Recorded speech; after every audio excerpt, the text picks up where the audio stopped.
Put the kettle on. It's time for some F&T. Here's your host, Kirsten Gentle. Welcome to FTNA's F&T Time, a podcast and video series aimed at keeping the industry connected and updated. Welcome to the first episode of the F&T Time podcast for 2025. We hope you had a wonderful Christmas and New Year, and we also hope the markets improve this year for a busy year. Today we are thrilled to explore groundbreaking innovations in sustainable construction and their pivotal role in addressing two of Australia's most urgent goals, achieving net zero emissions by 2050 and delivering 1.2 million new homes in the next 5 years under the National Housing Accord. Our esteemed guest for this episode is Dr. Alastair Woodard of Wood Products Victoria, a leading expert in sustainable building practices and the author of the new report Steps Towards a Greener Future. This report was funded by the Department of Agriculture, Fisheries and Forestry through the Gippsland Forestry Hub, and we thank Lucia Goodwin for her amazing support in this. The report provides a comprehensive roadmap for reducing embodied carbon in construction while delivering durable, high-quality homes. Central to its findings is the role of timber and other low-carbon materials in transforming the construction industry to meet pressing environmental and housing challenges. Throughout the episode, Alastair will share valuable insights into how innovative policies and practices can drive long-term sustainability in residential and commercial construction. He'll also discuss the importance of education and industry collaboration in promoting timber's environmental benefits and paving the way for greener, more resilient housing solutions. So whether you're a construction professional, policymaker, environmentalist, or simply someone interested in the future of sustainable housing, this conversation is packed with critical ideas and actionable solutions. Get ready for an inspiring and informative discussion as we uncover the strategies needed to create a construction industry that supports both people and the planet. Please join me in welcoming my very close friend, Dr. Alastair Woodard. So Alastair, this report we've both been very, very excited about. So can you start by explaining the core objectives behind the Steps Towards a Greener Future report and what motivated its creation? Yeah, thanks, Kirsten. Look, the timing of this is really important at the moment. The impetus of this report comes from the sort of current global aim to reduce greenhouse gas emissions, particularly carbon dioxide or CO2. In Australia, it's interesting with the government, both at the federal and state level, that they've got these two major policy aspirations. They're committing to achieve net zero emissions by 2050, but also at the same time, they're really keen to deliver 1.2 million new homes in 5 years under the National Housing Accord. So two really sort of aspirational bits of policy. But it's really interesting that, in fact, that these two aspirations are in fact quite intrinsically linked, because actually increased construction is going to mean greater emissions. There's not much more we can do about that. I mean, that's just a fact. Unless we build actually differently and with agreed sort of new net zero goals. And this definitely includes a major focus on the increased use of low carbon emission building materials like wood and construction practices like offsite prefabrication. So it really is going to be a major shift for the building industry and in some of its traditional practices. The physical production of any material produces greenhouse gas emissions that are effectively embodied in the production process. And this is really what we're talking about here. So for building materials, this includes the upfront emissions in the physical production, the transport of those materials to site, and the actual construction process. And look, as you know, some commonly used building materials, particularly concrete, steel, aluminium, they've got really high upfront embodied emissions, whilst other materials have quite low embodied emissions like wood. And this increased use of low carbon building materials and construction practices, it's huge at the moment with building professionals. So architects, designers, engineers, builders, and even the different building product sectors are really sort of keen to understand this at the moment. And the government is starting to regulate it. And there's a number of sort of voluntary green building schemes and tools out there at the moment, all highly active. It is interesting, as we say in the report, that these dwellings we all live in, they're often overlooked in this drive for environmental and sustainability improvements. And this report hopefully offers a pathway to help the residential construction sector understand and adopt more climate responsible embodied carbon emission reducing building practices. I mean, you've often said the biggest personal financial investment the average Aussie makes is their home. well, the biggest climate change carbon emission benefit can also be their home. So we really need to be on top of this to make sure we get the right sort of outcomes out of these two bits of policy. And I think, Alistair, people need to realise that nearly 37% of the world's emissions come from the built environment. It's And, huge. and so this report highlights the role that timber plays in reducing embodied carbon emissions. But can you explain why timber is so crucial to achieving that net zero in the timber construction? Absolutely. Look, this current global interest in CO2 emission reduction and low carbon emission building materials, in reality, I say this all the time to our industry, it's like a once in a generation positive opportunity to really educate people and promote the benefits of sustainable forestry and wood products, and to change the regulations to really recognise the true scientific benefits of low carbon emission building materials. I mean, as many of your listeners, I'm sure, would know, forests and wood products are extremely important in the global and local carbon cycles due to their ongoing absorption of carbon dioxide when the forests grow. And look, it's just an amazing thing, using that solar energy of the sun, that free solar energy. Trees, through the process of photosynthesis, break down that atmospheric CO2. Like, they release that oxygen that we all need to breathe, like an amazing thing in itself.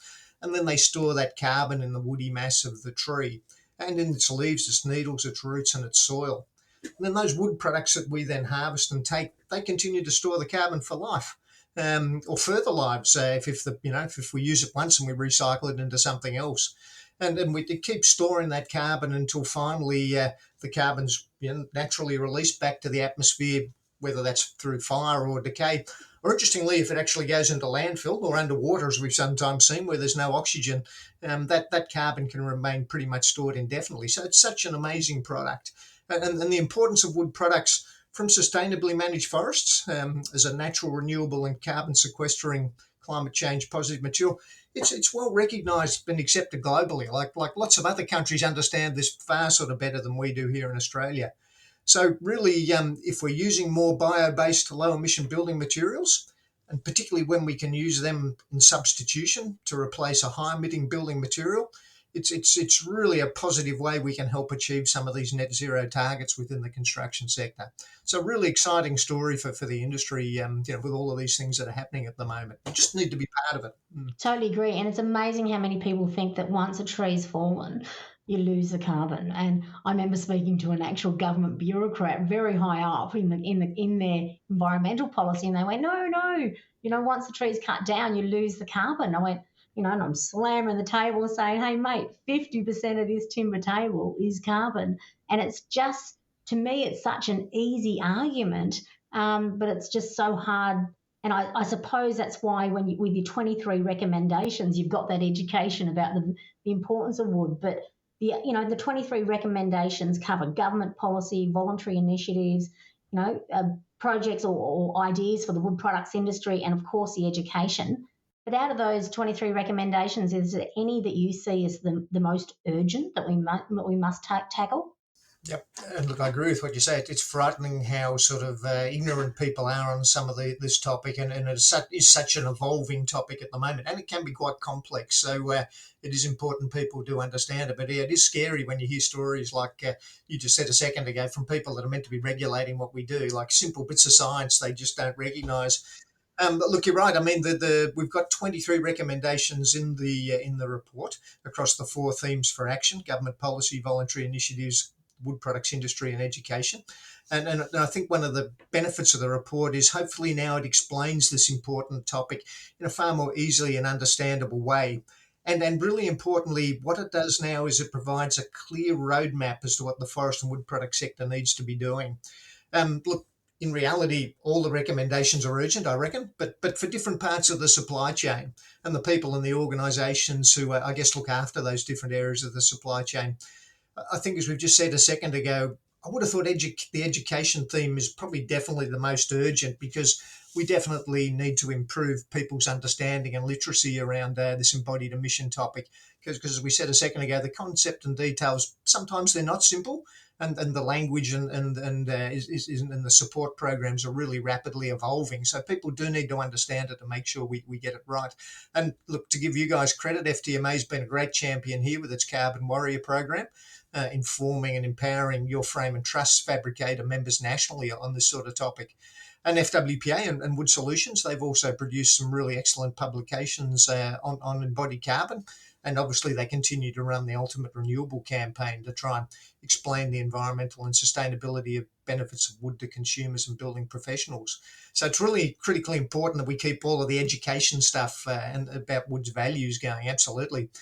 But the government policy and the voluntary initiative theme recommendations, they also really need to be understood and embraced and championed by all our major industry associations and representative organisations. Like, we've got a great document at the moment. We just need people now to sort of take some ownership and take hold of it and feel this is theirs, which it is. I mean, all Yeah, up together. and scream it from the rooftops because it's such an amazing story to tell. Absolutely. So really, in terms of the government advocacy work, and there's some really clear recommendations there. I think the Australian Forest Products Association, AFPA, which is our national group, needs to grab hold of that, particularly for its federal members it speaks to. And likewise, the different state timber associations can also be pushing those messages with our state governments. And also, organisations like the Engineered Wood Products Association of Australasia, EWPA. I know Gavin Matthews is a great advocate for all of this. And of course, FTMA is doing a great job there. And I know you're already taking a lead here, sending copies of the report out to the housing ministers and climate ministers and their counterparts. And look, the voluntary initiatives are also really important because a lot of this stuff is sort of happening sort of pre the government finally getting its head around it, as we've often seen with environmental regulations.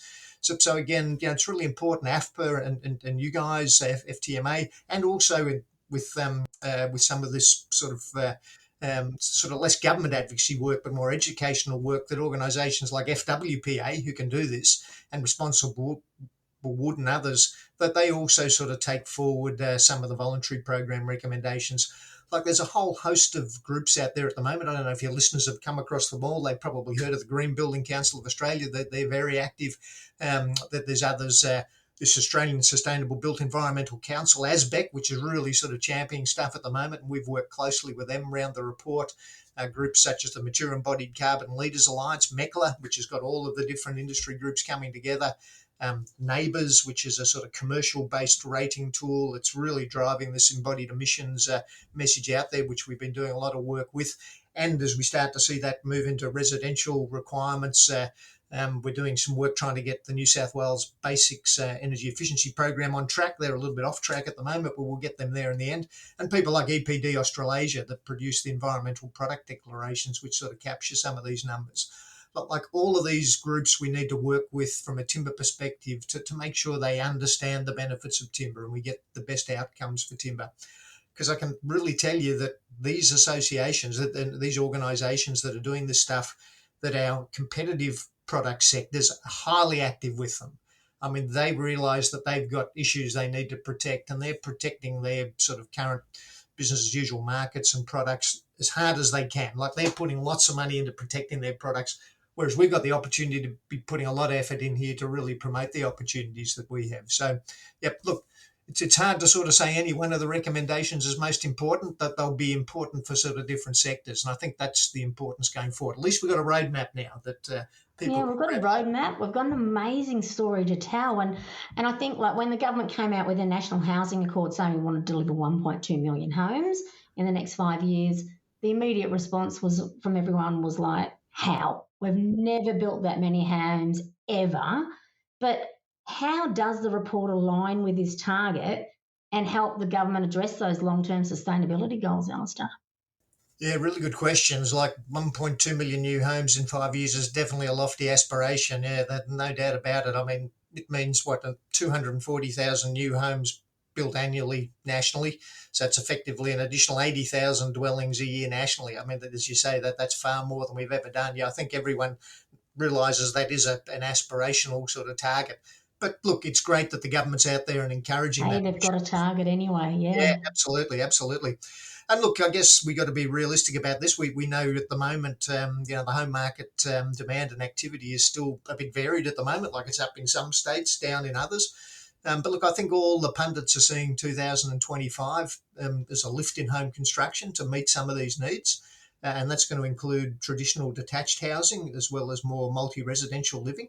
So it's really great opportunities for more lightweight timber frame construction and for more mass timber construction in apartments and some of those commercial projects. So, look, I think one of the main things this is going to mean is we're going to have to build differently. We're going to have to build more efficiently. It's going to mean there's going to be definitely more increased opportunities for offsite prefabrication, and particularly for the frame and truss sector, and with the different elemental prefabrication offerings that they've got going at the moment.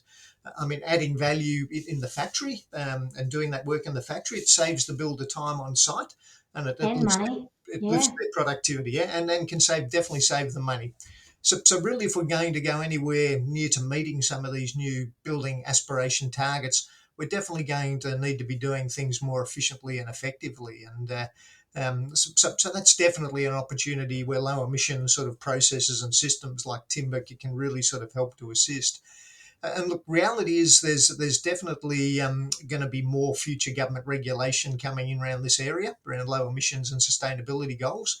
So the building ministers have already flagged last year that our next NCC change, which in theory is this year, 2025, there's going to be requirements in that to start measuring embodied emission levels of different buildings.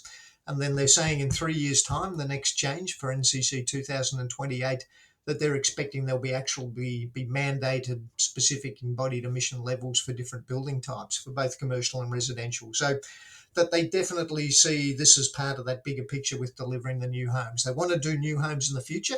As we said at the start, they want to do that in a more sort of environmentally friendly and low emission way. So it's definitely linked in there for sure. Yeah. So, Alistair, tell me, the average home. I mean, every home is different, of course, but the average home, average timber framed home, how much carbon is stored in the timber frames of the average home? It's a good question, and look, industry's got some numbers out there, and we try to be relatively consistent on this. And So scientific numbers, aren't they? yeah, absolutely. Yeah, they're not just pulling rubbish out of the air like some industries do. Yep. No, and look, in fact, when they put them together, I think done in a fairly conservative way. So we're not sort of gilding the lily. We're trying to sort of really, promote the reality of it. But in a sort of average two-story house, did some work FWPA's done on this. That they reckon there's probably about 20 cubic metres of timber that goes into that. So that for a two-storey house, that stores around sort of 14 tonnes of CO2 equivalent. So that's pretty amazing. For life. For life. Absolutely. And for the life of that house, and if that wood's used afterwards, it continues to be stored. And then let's not forget, there's better ways we can build. I'm a bit of an advocate for this, Kirsten. I hate to see sort of concrete slab on ground built on sloping sites and flood-prone zones. That's just the wrong way to build. It's just a bad outcome from the consumer. In those sort of sites, we really should be using a raised floor, and timber we would certainly be promoting. And for an average that size two-story house for that timber floor, that's an extra 3 tons of CO2 that we could be storing in there. So then 17 tons of CO2 stored in a two-bedroom home for life. And I just sit there and go, we all used to kind of balk at the thought of getting rid of plastic bags. Now we all grab our, Carbon Warrior tote bag and off we go to the shopping centre. So if people start to really look, and as you said earlier, the biggest individual investment the average Aussie can make is by building their home in timber frames, storing that 14 tonnes of carbon for life, and that will be their biggest environmental contribution. And I just think that the government needs to bring Aussies along with them. Couldn't agree more. Absolutely couldn't agree more. And look, it comes back to education and people's understanding, exactly as you said. So there's certain messages we need to be getting out to the builders so that they clearly understand exactly what you said a second ago and what this might mean and the implications down the track. Because the alternative materials are all out there sort of pumping up, sort of what they reckon are their benefits. And, there's often a bit of misinformation out there, or a bit of gilding of the lily. So, we definitely need to be making sure people have the facts. So not just the builders, but the architects, engineers, building professionals, and particularly the regulators and the voluntary tools. All of those people, when they do understand this, that they all get on the bandwagon. There's no doubt about it. So education's really going to be a key thing, and doing things in a coordinated way, as you said, like coming together as an industry to make sure that we're all sort of running the same messages out there. Not totally agree, and I think Wood Solutions is doing an amazing job. Christine Briggs at the moment, of course, is running the renewable timber framing program through Wood Solutions. Absolutely. And so, in parallel with that communications work, which is really important at the moment, particularly as people are starting to learn about this, is also the technical work that's needed to ensure that when we do see these new sort of mandated tools, which are definitely going to happen, like we've been told NCC 2028, they're going to be in play. Some states may bring them in earlier. Yeah, the timber industry needs to be very active at the moment in ensuring that their timber is represented properly, because often it isn't. Like, it's the crazy thing at the moment where some of the tools don't recognise the storing of biogenic carbon. Like, they sort of say, yeah, okay, we know it, that's a reality, but we're not going to take that into account. Like, it's just crazy stuff. And that's come from pressure from other sectors going, they're getting a leg up here when you just focus on that. But you've got to stick to the science. That's the key thing. There's nothing worse than when politics comes in and you get a political decision that is at odds with the science. So, Yeah. I mean, the industry needs to be highly active at the moment. As we said before, they've never got a better opportunity to actually be getting a good position where there's so much interest in a product that actually takes that CO2 that they've got an issue in and sucks it out of the atmosphere and stores in the product. What a great story. This thing tomorrow, you'd be going, that's the greatest product we've ever seen. We just take it for granted. We've had it for, millions of years. That's Yeah.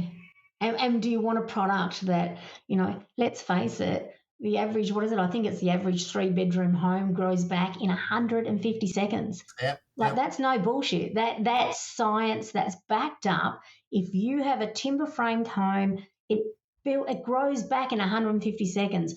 So, the science is there, the evidence is there, and now it's up to the Australian people to choose timber and choose a renewable, greener future. Mm.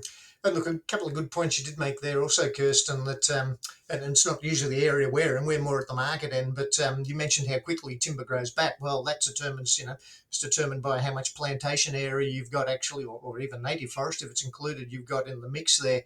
And definitely we know we haven't got enough plantations in the ground in Australia at the moment to satisfy our current needs. So we definitely need to be investing in more plantations. Everyone's talking about it, governments are talking about it, industry's talking about it, but we're really not seeing a lot more plantations go in the ground.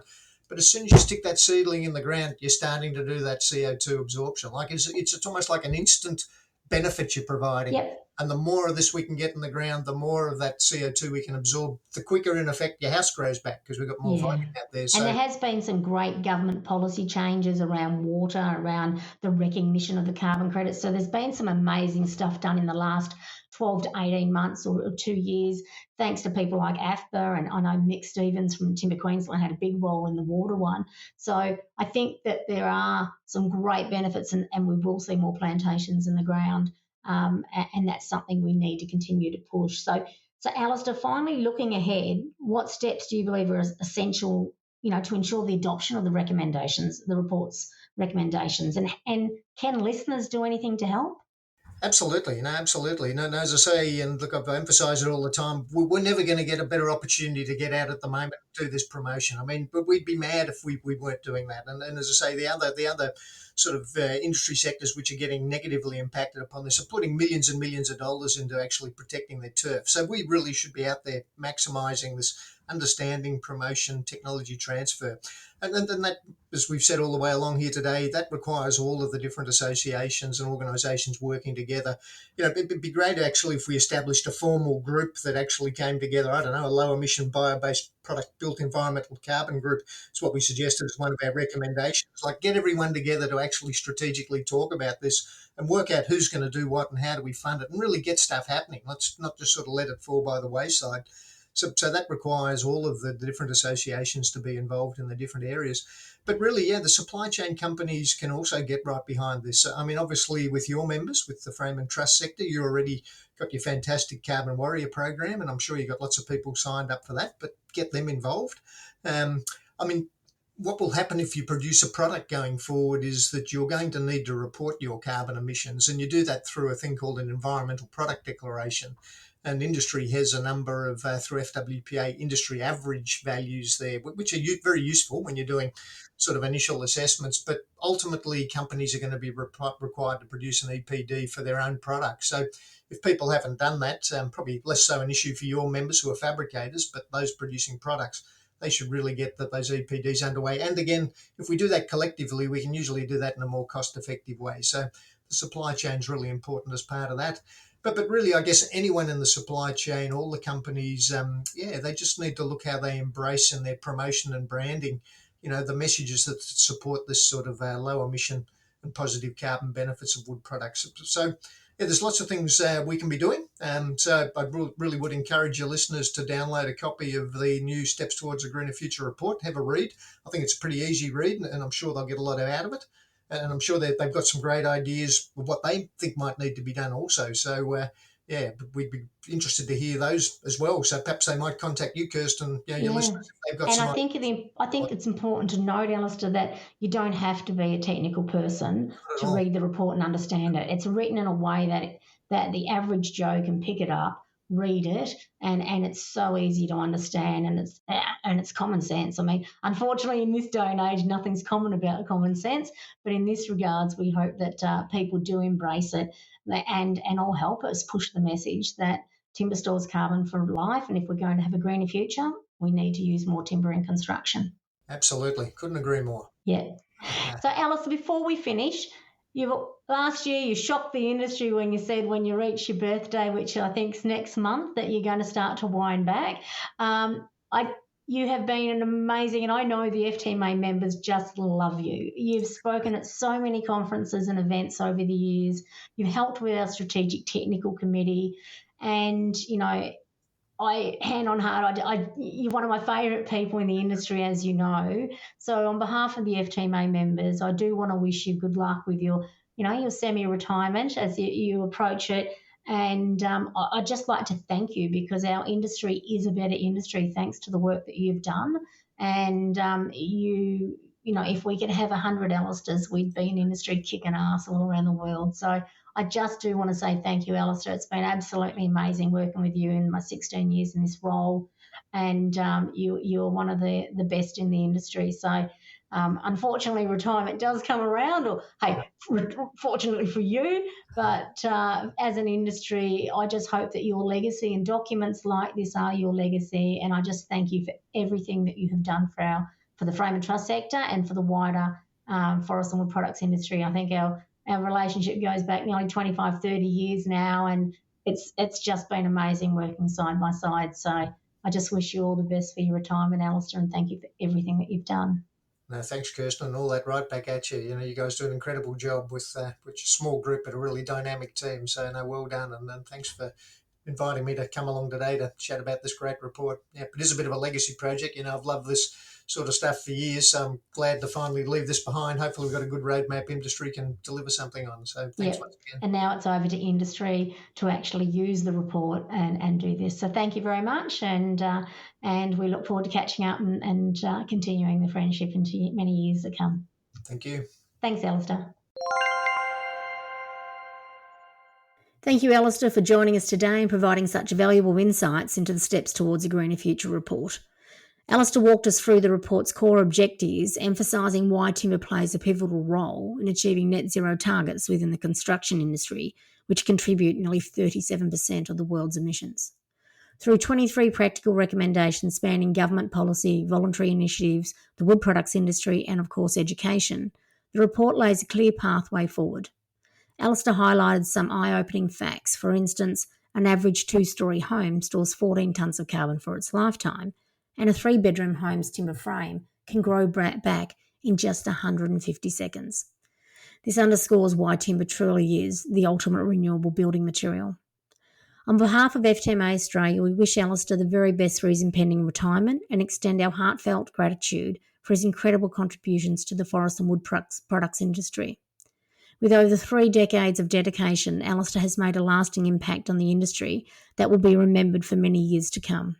We thank him for his passion, his expertise and dedication to remain a cherished friend of FTMA. For F&T Time listeners who'd like to explore the Steps Towards a Greener Future report, you can download a copy by visiting the FTMA News website at www.ftmanews.com and clicking on the Carbon Warrior tab. A link to the report will also be provided in the podcast bio.